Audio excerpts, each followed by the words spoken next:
students, I Rasmi ma'am, your science teacher from MLP International School Rajpura. So students, today our science class we will start with the class 5th, okay, and chapter number 11. Today we will do question answer of this chapter. So our first question is, what is lever? Lever क्या होता है? Name the different classes of lever. लेवर की different classes के name बताने आपको. और answer is a lever is a straight road that is fix at one point. Lever जो होता है वो एक स्ट्रेट रोड की तरह होती है, ठीक है, और वो रोड का जो वन पॉइंट होता है वो तो फिक्स होता है. And help to lift or move object. ये किस में हेल्प करता है? चीज़ों को उठाने में और मूव कराने में हेल्प करता है फ्रॉम द अदर पॉइंट, दूसरे पॉइंट से.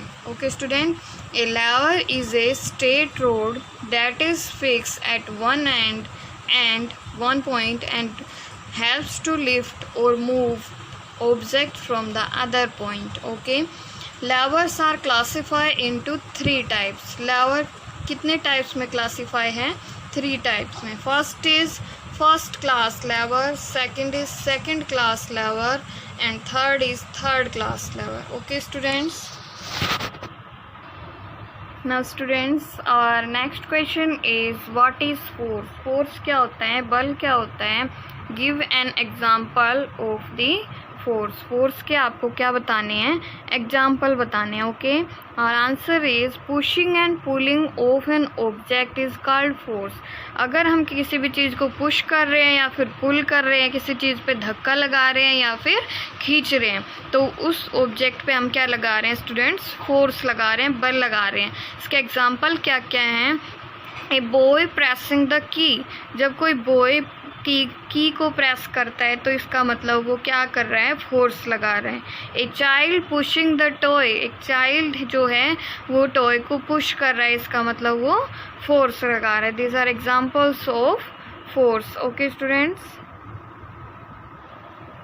सो students now third question is, what are simple machines? Simple machines क्या होती हैं? Name the types of simple machines. Simple machines के आपको क्या बताने हैं? टाइप्स बताने हैं. Answer, we use certain tools to do our work faster. हम कुछ औजार, कुछ चीज़ों का यूज़ करते हैं जो हमारे वर्क को फास्ट कर देते हैं, तेज कर देते हैं, जल्दी कर देते हैं. And make our work easier, और जो हमारे काम को आसान बनाते हैं. Okay, in our daily life, हमारे जो रोज़मर्रा का जो जीवन है उसमें हमारा जो वर्क होता है उसको क्या कर देते हैं? ईजी कर देते हैं. These tools are called simple machines. ऐसे टूल्स को क्या कहते हैं हम? सिंपल मशीन्स कहते हैं. ओके स्टूडेंट्स, और यहाँ पे there are 6 types of simple machines. तो आपके 6 टाइप की सिंपल मशीन्स हैं. First is lever, second is inclined plane, third is wedge, fourth is screw, fifth is wheel and axle, and sixth is pulley. Okay students, so let's revise this question. We use certain tools to do our work faster and make our work easier in our daily lives. These tools are called simple machines.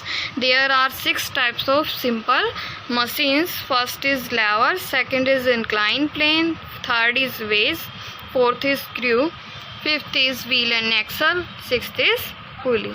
Okay students, and these first 2 third questions you will write in your fair notebook of science and learn also. Okay students,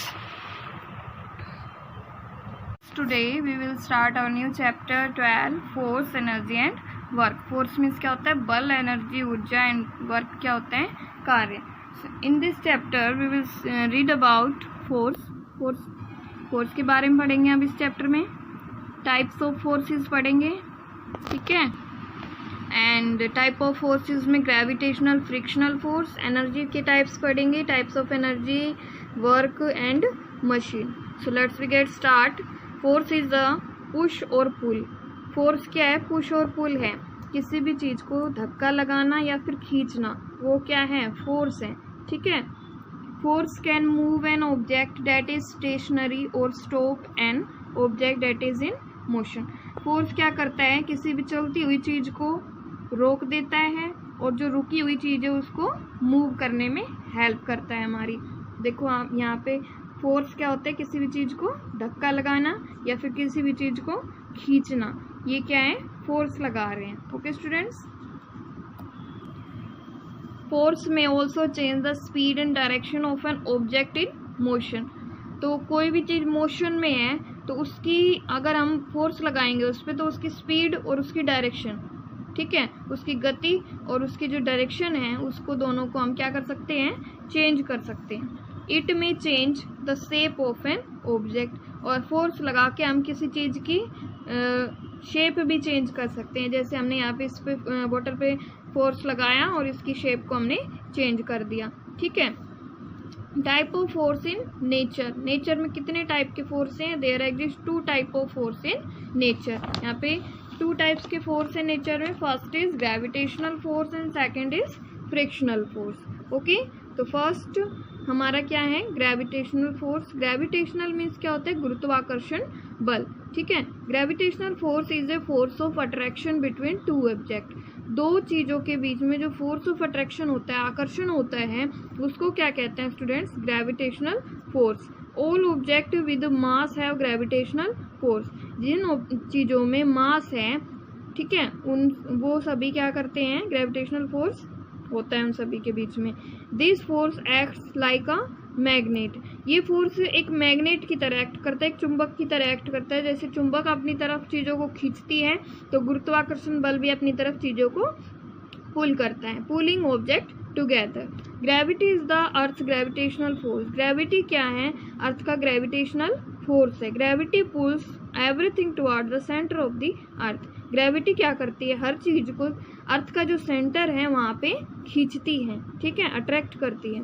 it is very important for our daily everyday life. ये हमारी जो gravitational force है हमारी daily life में बहुत ही important है। Without earth gravity we would fly right off it. अगर ग्रेविटी या फिर ग्रेविटेशनल फोर्स नहीं होगा तो हम क्या करेंगे, फ्लाई करेंगे, उड़ने लग जाएंगे। आपने कभी सोचा है हम उड़ते क्यों नहीं है, क्यों नहीं उड़ते, क्योंकि ग्रेविटेशनल फोर्स है वो अपनी तरफ अट्रैक्ट करता है तो हम अर्थ पे ही रहते हैं, है ना। अगर ग्रेविटेशनल फोर्स नहीं होगा तो हम फ्लाई करने लग जाएंगे। If you kick a ball, अगर आप किसी बॉल पे किक करते हो, it would fly off forever. अगर ग्रेविटेशनल फोर्स नहीं होगा तो ये हमेशा उड़ती रहेगी, ठीक है। Gravity holds everything close to this planet. Gravity क्या करती है, इस प्लानेट पे हर चीज को पास रखती है, ठीक है। Trees, water, animals, buildings and the air we breathe are all held here by gravity. सभी हमारे पास किसकी वजह से हैं, ग्रेविटी की वजह से। जो ट्रीज हैं, जितने भी वाटर है, एनिमल्स है, बिल्डिंग्स है ना, एयर जो हम ब्रीथ करते हैं वो सभी हमारे पास किसकी वजह से आते हैं, ग्रेविटी की वजह से। It is the gravitational force between sun and earth which keeps the earth is in orbit around the sun.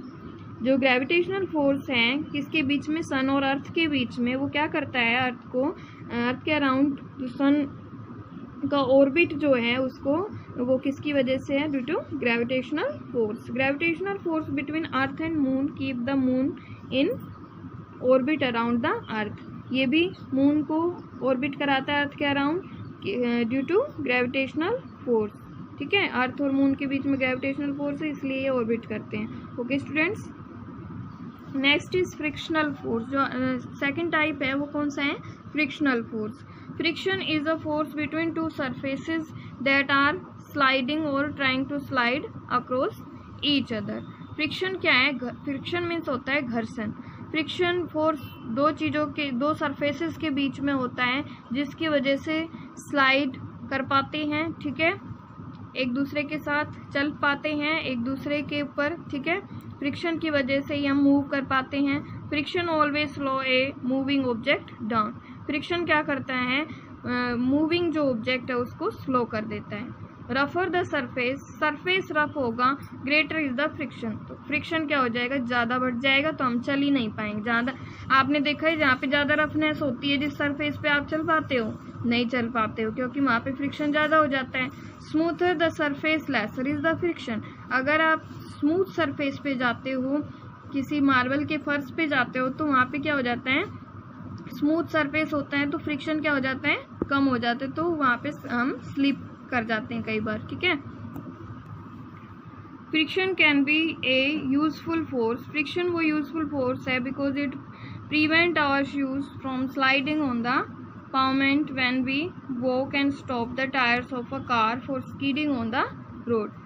Friction वो फोर्स है, घर्षण वो फोर्स है जिसकी वजह से हम अपने आप को, जो हमारे शूज़ हैं उसको वो कहाँ नहीं गिरते, स्लाइड नहीं करते, गिरते नहीं हैं हम रोड के ऊपर, और जो हम जब वॉक करते हैं हम, ठीक है, या स्टॉप करते हैं अपनी कार को, तो वो स्किड नहीं करती, गिरती नहीं है। तो किसकी वजह से है ये, फ्रिक्शन की वजह से होता है, ठीक है। Sometimes we want to reduce friction, कुछ कई बार हम क्या करते हैं, फ्रिक्शन को कम करना चाहते हैं। फॉर एग्जाम्पल, जैसे we use oil to reduce the friction between the moving parts inside a car engine, car के इंजन के जो पार्ट्स होते हैं वहाँ पे हम ऑयल लगा देते हैं फ्रिक्शन को रिड्यूस करने के लिए। The oil hold the surface apart, जो ऑयल है वो क्या करता है, जो सरफेस है उससे दूर चला जाता है, and can flow between them, और जो कार्स के जो पार्ट्स हैं उसके बीच में फ्लो करने लग जाता है, ठीक है। The reduce friction means, friction को कम करने का मतलब क्या है, there is less wear on the cars moving parts and less heat produce. अगर हम फ्रिक्शन को रिड्यूस करेंगे तो जो हीट होगी वो कम प्रोड्यूस होगी उसके बीच में, ठीक है। Okay students, have a nice day.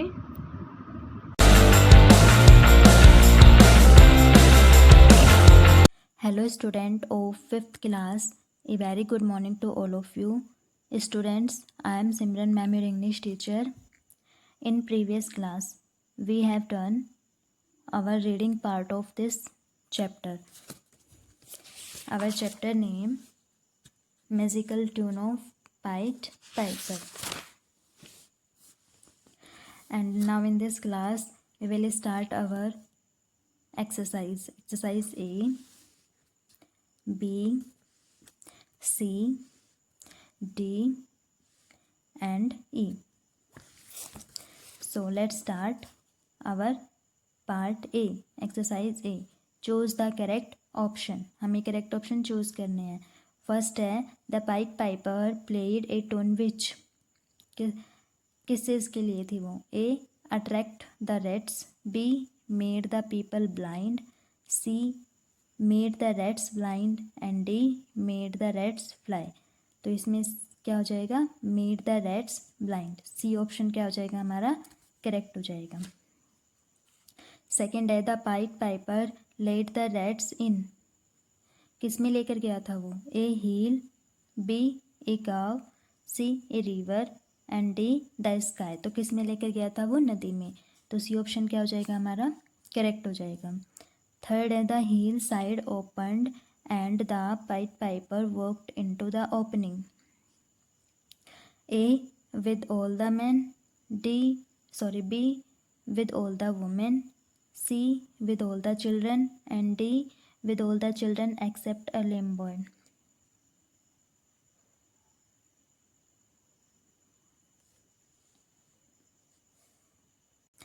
Then इसमें क्या हो जाएगा हमारा, डी ऑप्शन करेक्ट हो जाएगा। फोर्थ है all the children of the town came out blank, किसके साथ गए थे? A jumping, B crying, A dancing, B crying, C jumping, and D shouting. तो किसके साथ वो बाहर निकले थे टाउन के? डांसिंग के साथ। पार्ट बी है match the words in column A with those in column B. Column A में कॉलम बी मैच करना हमें।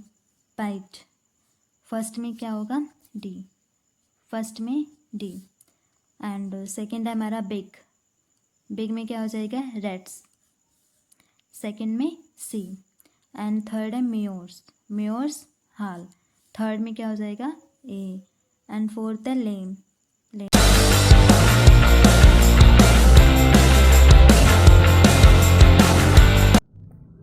Good morning, student. Myself Bala ma'am from MLP International School, Rajpura. Dear student, now we start our math online classes for class 5th. And dear student, previous class we have completed our exercise 6.3. Now we do our next chapter, 7th chapter, highest common factor and lowest common factor.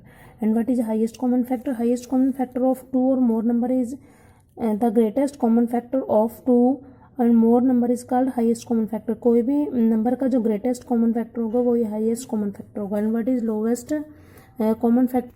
The smallest number which is completely divisible by each of the given two or more number is called lowest common factor. Common multiples, जो भी हमारे पास सबसे smallest number होगा जिससे वो number जो given number है वो डिविजिबल हो जाएगा तो वो हमारा लोवेस्ट कॉमन मल्टीपल्स होगा. तो बेटा हमारे पास HCF और लोवेस्ट कॉमन मल्टीपल्स निकालने के हमारे पास दो मेथड हैं. एक तो है हमारा डिवीजन मेथड और एक है फैक्टराइजेशन मेथड. तो बेटा HCF और LCM निकालने का मेथड सेम है. उसमें थोड़ा सा डिफरेंस आता है कि हम लास्ट में जाके कि हमारा HCF कैसे फाइंड आउट करते हैं और हमारा LCM कैसे फाइंड आउट करते हैं. सो फर्स्ट ऑफ ऑल बेटा हम आपको LCM सिखाएंगे कि हम LCM कैसे फाइंड आउट करते हैं, फिर हम उसी से हम HCF भी फाइंड आउट करेंगे. सो नाउ विल स्टार्ट और एक्सरसाइज 7.1 क्वेश्चन नंबर सेकंड. बेटा क्वेश्चन नंबर फर्स्ट को हम बाद में कराएंगे, पहले हम आपको क्वेश्चन नंबर सेकंड करा रहे हैं. अगर आपको सेकंड समझ में आ जाएगा तो आप क्वेश्चन नंबर फर्स्ट भी इजीली कर पाएंगे. Find the HCF of the following numbers by prime factorisation method. Prime factorisation method से हमें HCF फाइंड आउट करना है. तो बेटा जैसे हमने कल भी आपको प्रीवियस क्लास में कराया था कि हमें प्राइम नंबर से डिवाइड करना है. जो सबसे स्मॉलेस्ट नंबर है 2 से हमने डिवाइड 4, फिर हमने 2 से किया तो 2 and 1. ये तब तक करना है जब तक हमारा 1 से डिवाइड ना हो जाए. इसके लिए आपको डिविजिबिलिटी रूल अगर याद होंगे तो आप इजीली कर पाएंगे. एज इट इज़ हमें 40 का करना है. 2 से करेंगे 20, फिर 2 से करेंगे 10 एंड 2 से करेंगे एंड 5, और फिर ये 2 से डिवाइड नहीं होता तो 1 से होता है. अब हमें HCF फाइंड आउट करना है. तो हम पहले सबसे फर्स्ट ऑफ ऑल हम 8 के फैक्टर लिखेंगे 2 मल्टीप्लाई बाई 2 मल्टीप्लाई बाई 2. अब हमें 40 के फैक्टर लिखने हैं 2 multiply by 2 multiply by 2 multiply by 5, और हमें HCF फाइंड आउट करना है. तो देखिए बेटा HCF फाइंड आउट करने के लिए हमें कॉमन छांटना पड़ेगा.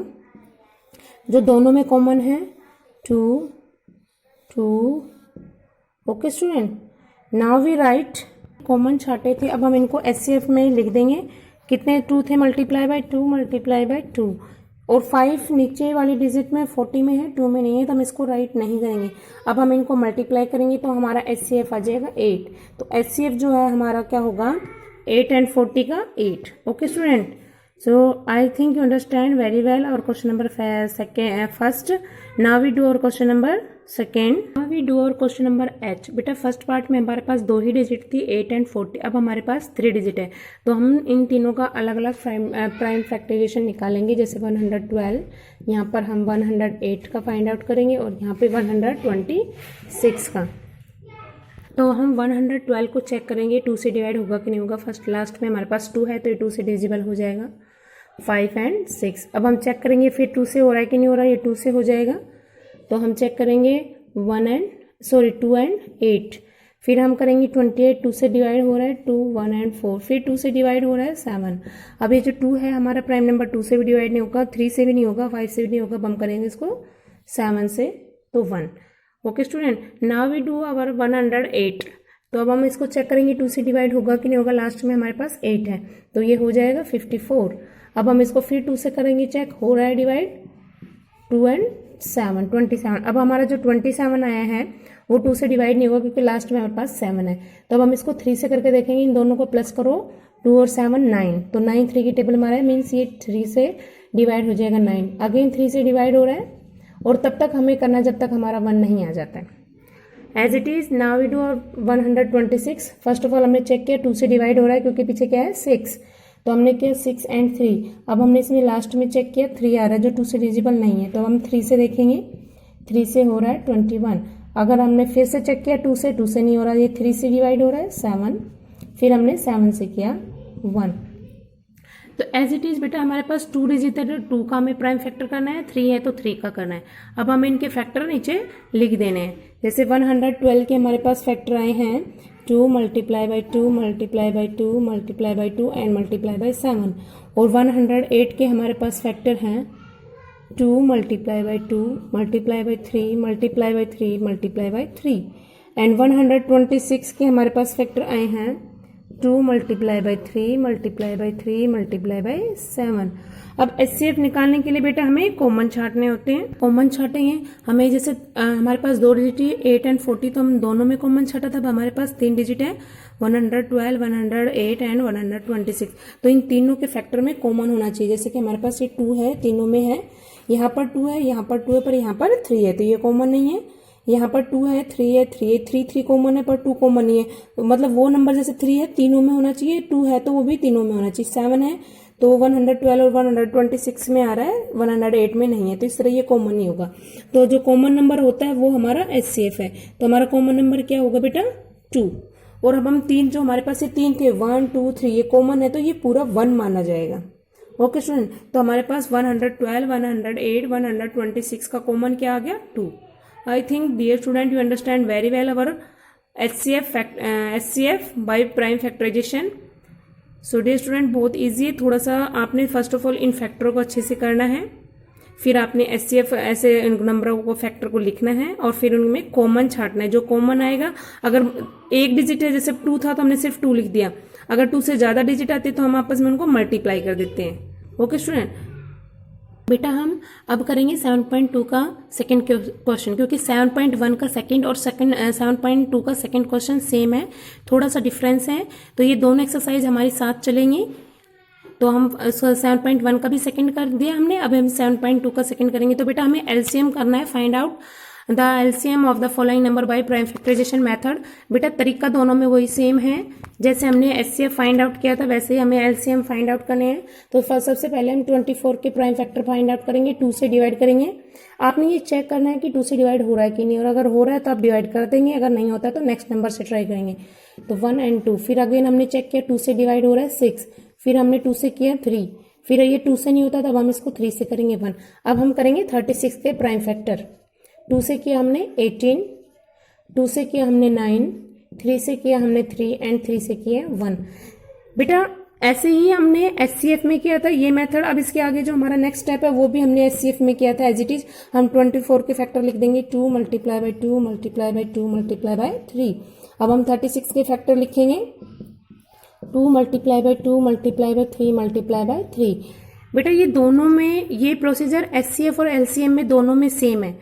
तो अब इसके आगे जो हमें करना है, हम HCF में कॉमन छांटते थे, हमें ऐसे ही LCM में भी कॉमन छांटने हैं जो दोनों में आ रहे हैं। जैसे कि हमारे पास 2 है, ये 2 है, अब ये देखें यहाँ पर 2 है, यहाँ पर 3, यहाँ पर 3 और यहाँ पर भी 3, तो हम इन 3 को कर सकते हैं। ठीक है, अब हमें LCM फाइंड आउट करना था, LCM लोवेस्ट कॉमन मल्टीपल्स। तो जैसे हमारे पास ये 2 का पेयर था तो हमसे इसको सिंगल 1 लिखेंगे मल्टीप्लाई। अभी और भी कॉमन एक और 2 है उसको भी लिखेंगे, फिर हम लिखेंगे 3।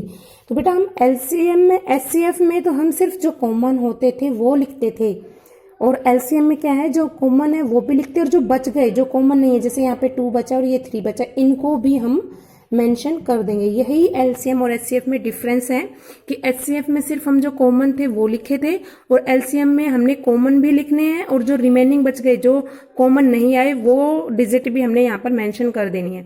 अब हम इन सबको मल्टीप्लाई करेंगे।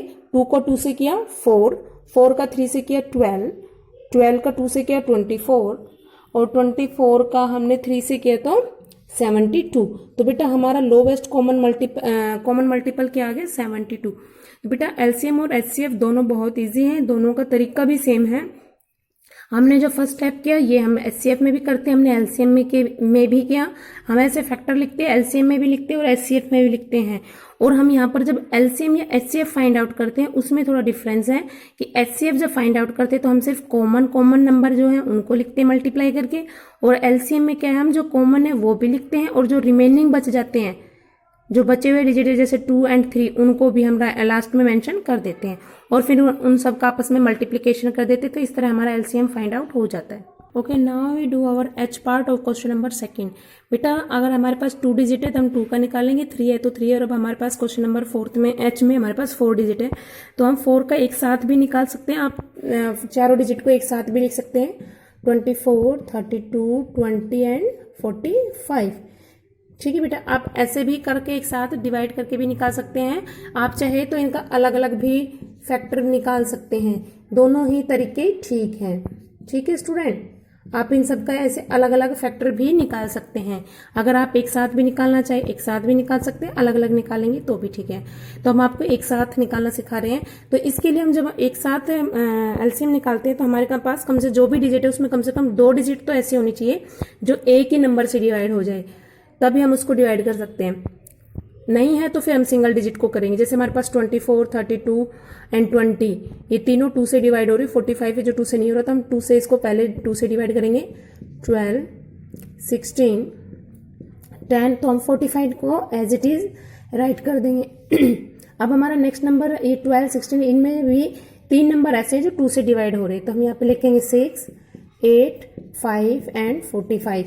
अभी भी 2 नंबर ऐसे 6 और 8 जो 2 से डिवाइड हो रहे हैं, तो हम लिखेंगे 3, 4, 5। जो नंबर डिवाइड नहीं हो रहा उसको हम एज इट इज राइट कर देंगे बेटा।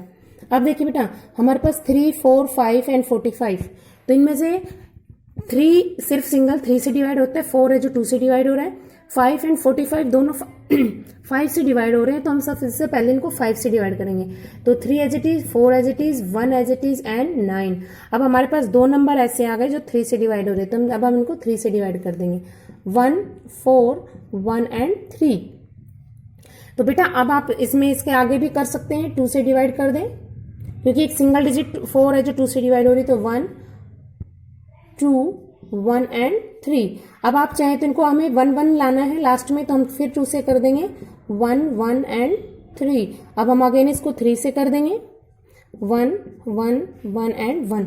तो ये हमारा एलसीएम फैक्टर बन गया, एक साथ हो गया। अगर आप ऐसे चाहें तो इनको अलग अलग भी कर सकते हैं। जब आप एक साथ करेंगे तो उसमें कॉमन फाइंड आउट करने की जरूरत नहीं होती, क्योंकि ये जो निकल के आए हैं नंबर 2, 2 वगैरह जो फर्स्ट में लिखे हुए हैं ये सब हमारे कॉमन से ही हैं, क्योंकि इन सबसे नंबर डिवाइड हो रहे थे।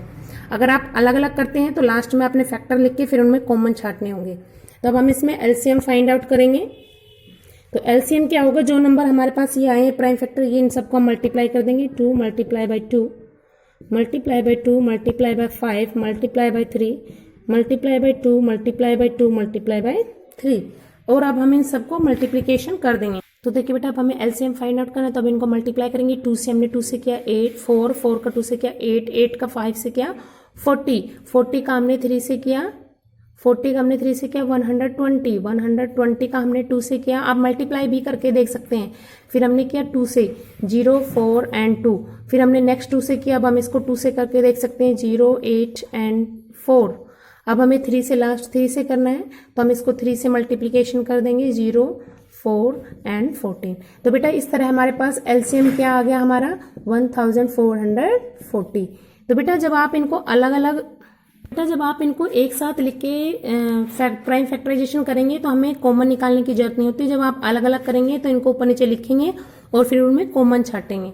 ठीक है बेटा। तो जब हमारे पास 2 डिजिट होती है तो हम सिंगल सिंगल कर लेते हैं, और जब 2 से ज्यादा 3 या 4, 5 होती है तो हम उनको एक साथ लिख के ही एलसीएम इनका फाइंड आउट कर लेते हैं। तो आप इस तरह से इजीली आप अपना एलसीएम फाइंड आउट कर सकते हैं। सो डियर स्टूडेंट, आपने 7.1 का क्वेश्चन नंबर 2 के रिमेनिंग पार्ट्स करने हैं। बेटा आप जितना प्रैक्टिस करोगे आप इजीली इनको समझ पाएंगे। तो आपने प्रैक्टिस करनी है, क्वेश्चनों को करके देखना है। ऐसे ही आप 7.2 के भी क्वेश्चन नंबर 2 के रिमेनिंग पार्ट्स आपने खुद करने हैं, ताकि आप एचसीएफ और एलसीएम सीख सकें। Okay student, thank you and have a nice day.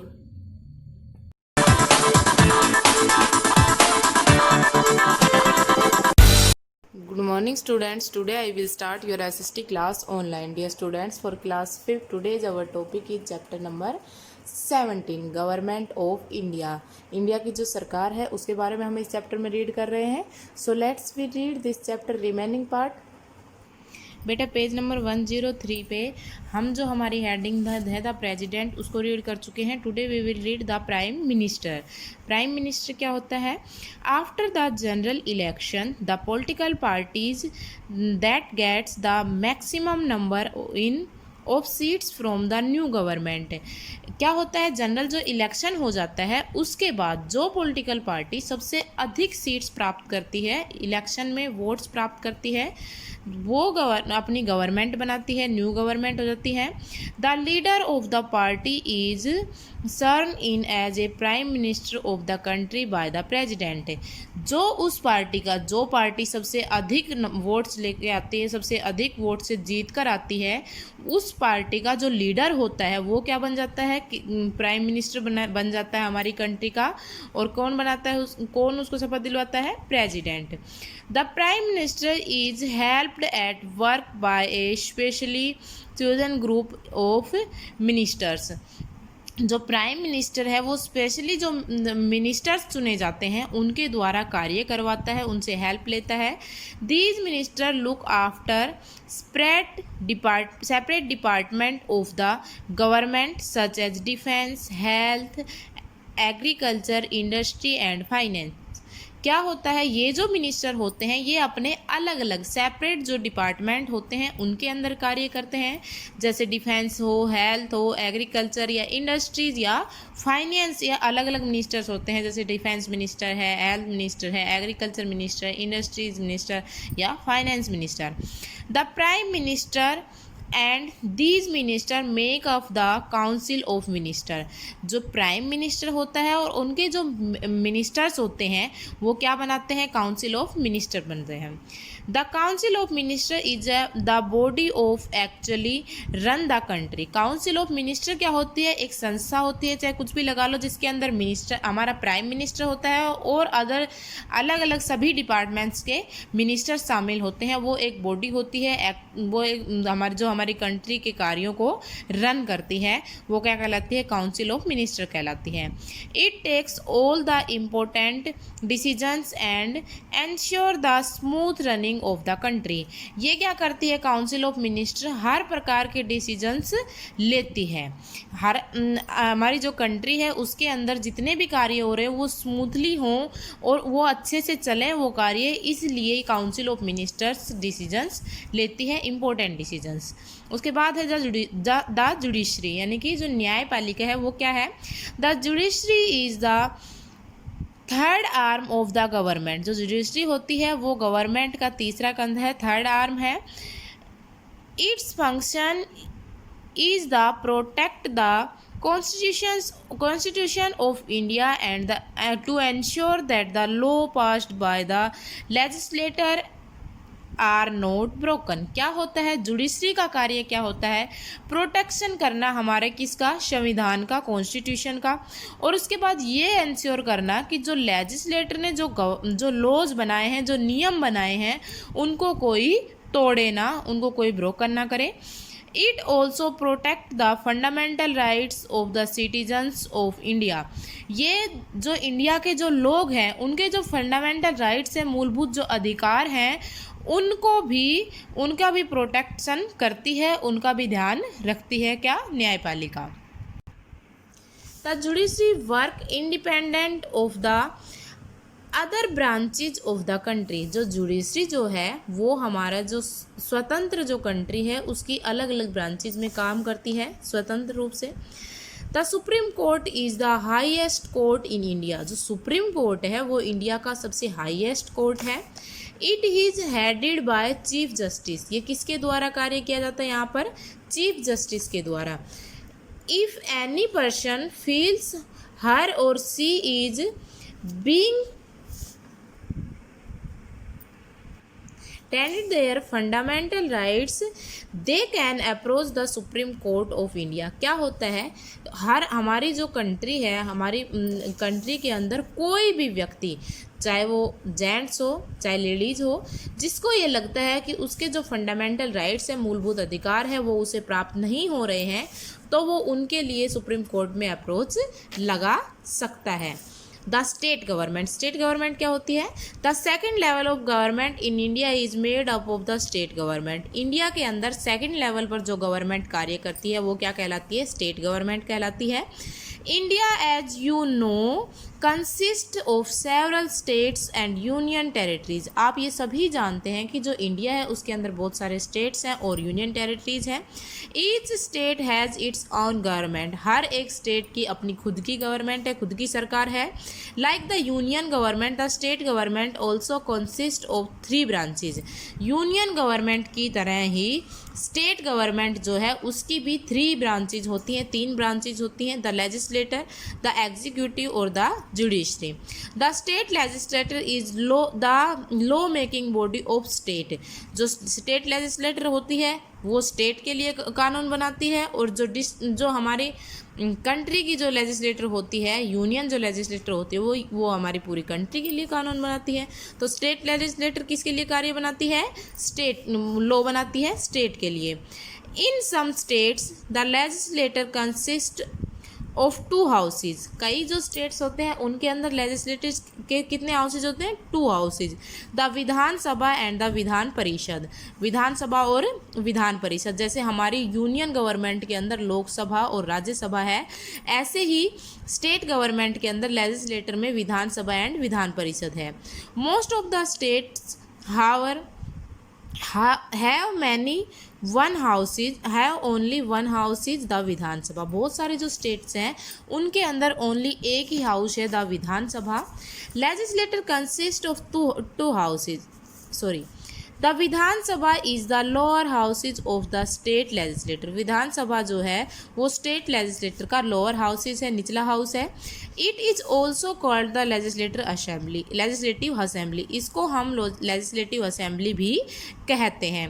The Vidhan Parishad is the upper houses of the state legislator. और विधान परिषद क्या है? स्टेट लेजिस्लेटर का अपर हाउसेज है, अपर हाउस है।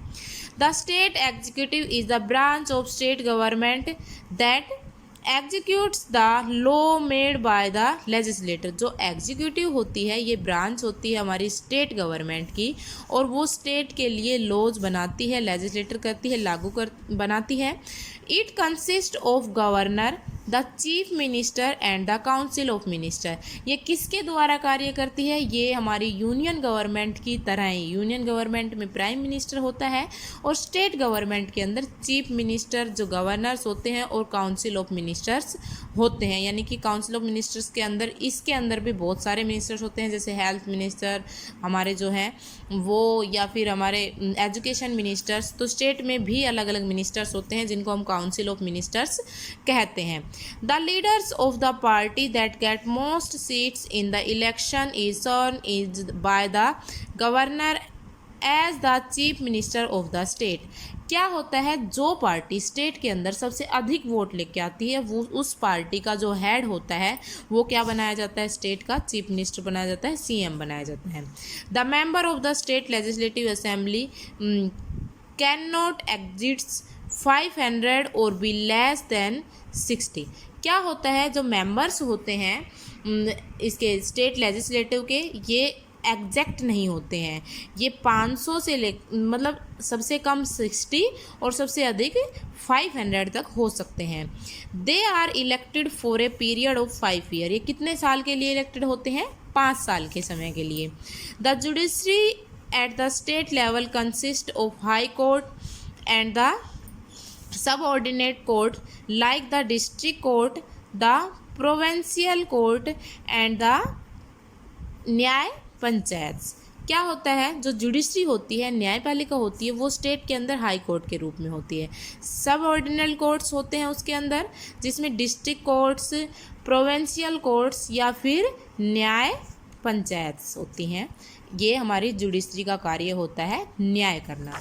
Do you know? क्या आप जानते हैं? Governor is the head of the state government of the state legislative assembly. State legislative जो असेंबली है उसके अंदर गवर्नर स्टेट का हेड होता है। सो डियर स्टूडेंट्स, हमारा चैप्टर कंप्लीट हो गया है। आई hope you understand in this chapter. You also right this chapter two you also read this chapter 2 times. Thank you. I hope you understand.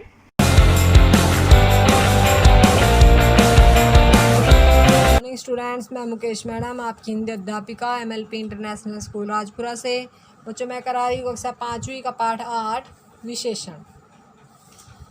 सुंदर मकान के सामने हरा भरा बगीचा है। हरे पौधे पर लाल गुलाब खिला है। आपने मकान देखा, कैसा है? सुंदर। मकान के सामने बगीचा कैसा है? हरा भरा। तो ये सुंदर और हरा भरा शब्द क्या कर रहे हैं? ये मकान और बगीचे की विशेषता बता रहे हैं। हरे पौधे और लाल गुलाब में हरे और लाल शब्द क्या कर रहे हैं? ये हमें पौधे और गुलाब के रंग की विशेषता बता रहे हैं। तो आप समझ गए होंगे कि विशेषण वे शब्द है जो संज्ञा या सर्वनाम की विशेषता बताते हैं, यानी किसी भी नाम की विशेषता बताते हैं। विशेषण विशेष रूप से हमारा ध्यान अपनी ओर खींचते हैं।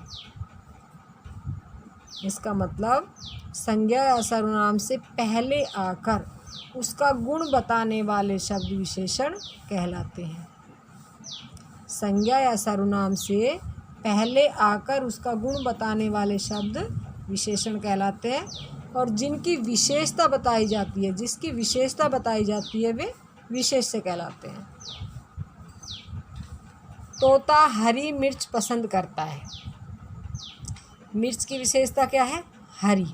तो हरी है विशेषण, और किसकी विशेषता है हरी? मिर्च की।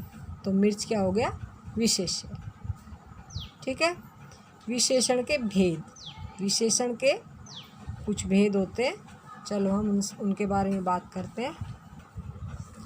बच्चों, विशेषण का पहला भेद है गुणवाचक विशेषण।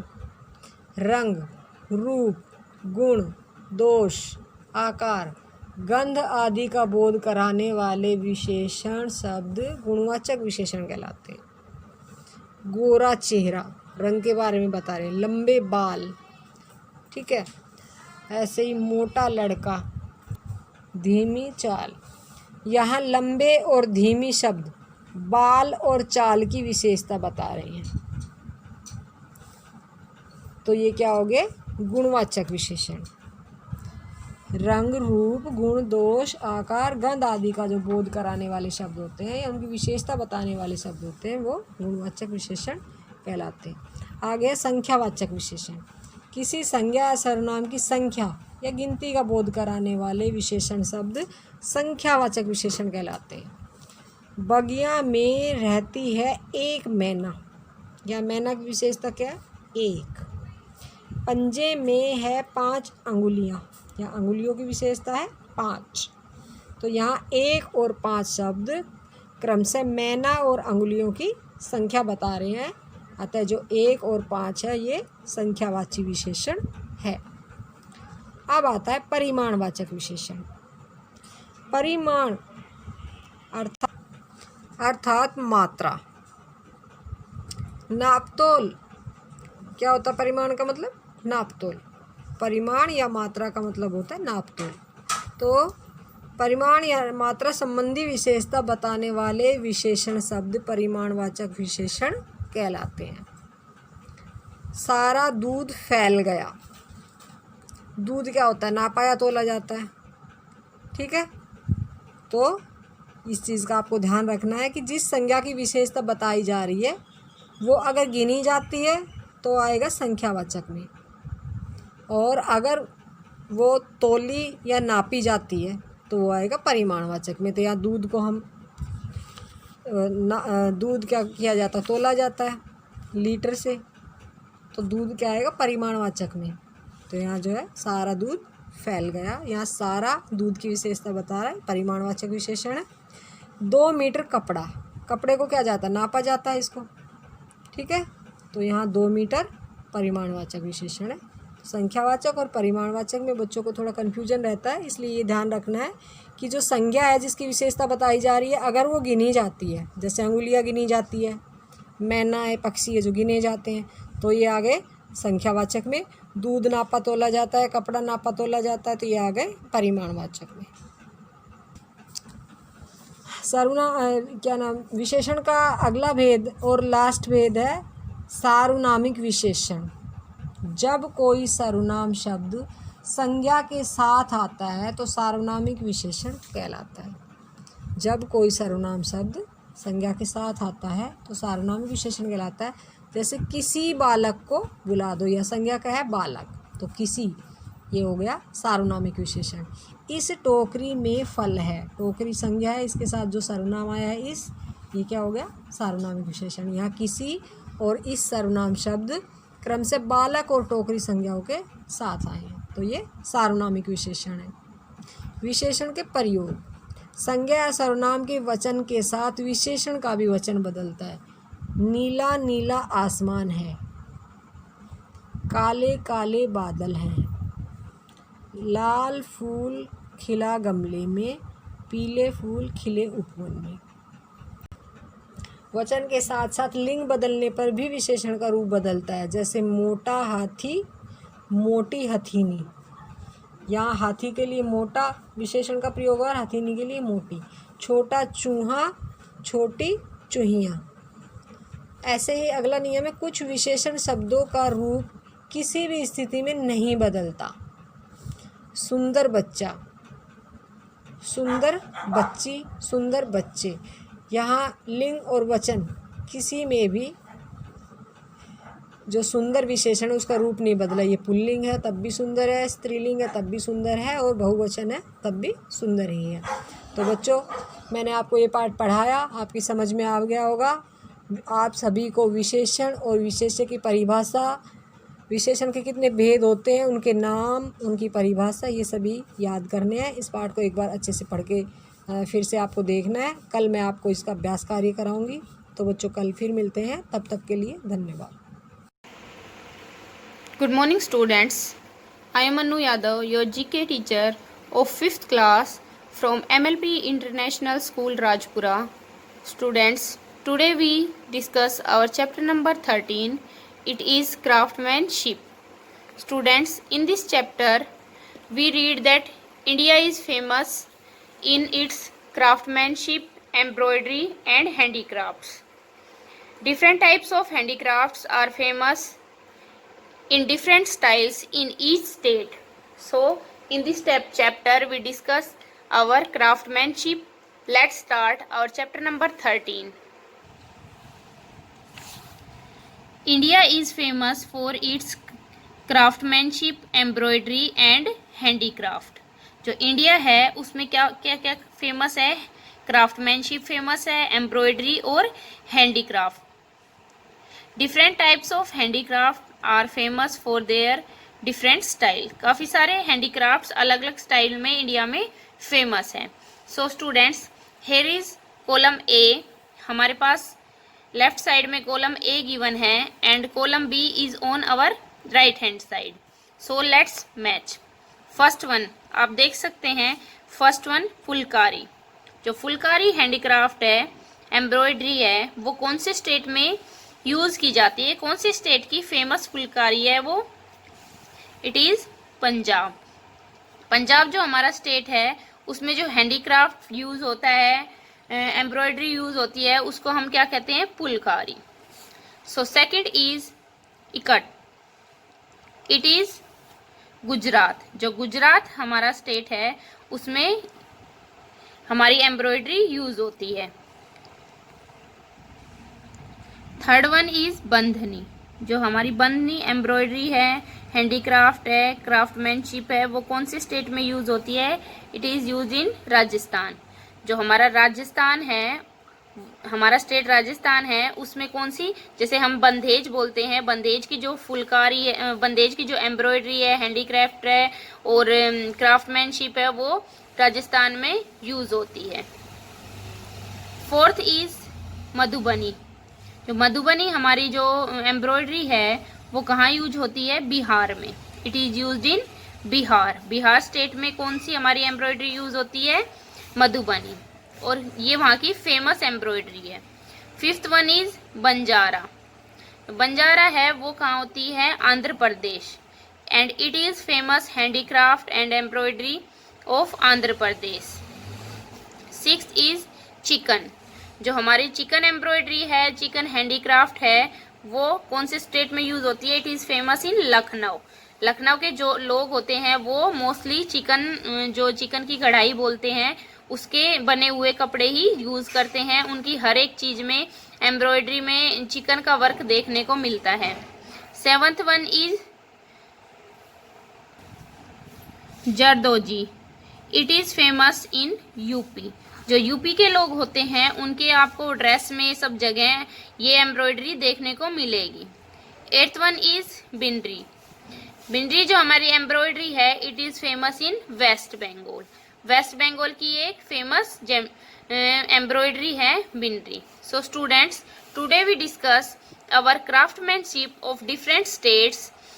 जैसे कि हम देख सकते हैं ये हमारा कॉलम ए है, इसमें एम्ब्रॉयडरी, क्राफ्टमैनशिप और हैंडीक्राफ्ट्स के कुछ हमें डिज़ाइन के बारे में बताया गया है। और दूसरी तरफ हमारे स्टेट्स हैं, हमने किनको मैच किया है, जो हमारी एम्ब्रॉयडरी है, हैंडीक्राफ्टमैनशिप है, उनको स्टेट से मैच किया है कि कौन से स्टेट में कौन सी हैंडीक्राफ्ट और एम्ब्रॉयडरी फेमस है। So students, let's start our board work. हम आज बोर्ड वर्क करेंगे और इनको बोर्ड पे नोट करेंगे। आपको अपनी फेयर नोटबुक में जैसे मैंने बोर्ड पे वर्क कराऊंगी, आपको अपनी फेयर नोटबुक में वैसे ही करना है। So let's start. Here is column A. आपको लेफ्ट हैंड साइड में कॉलम ए लिखना है and on other side column B. Let's start. और first one is Phulkari. Phulkari जो हमारा एम्ब्रॉयडरी है, क्राफ्टमैनशिप है, हैंडीक्राफ्ट है, वो कहाँ पे फेमस है? Punjab. So right here Punjab, PUNJAB, Punjab. Second is Ikat. It is famous embroidery of Gujarat. So right here Gujarat, GUJARAT, Gujarat, GUJARAT, Gujarat. Third one is bandhani.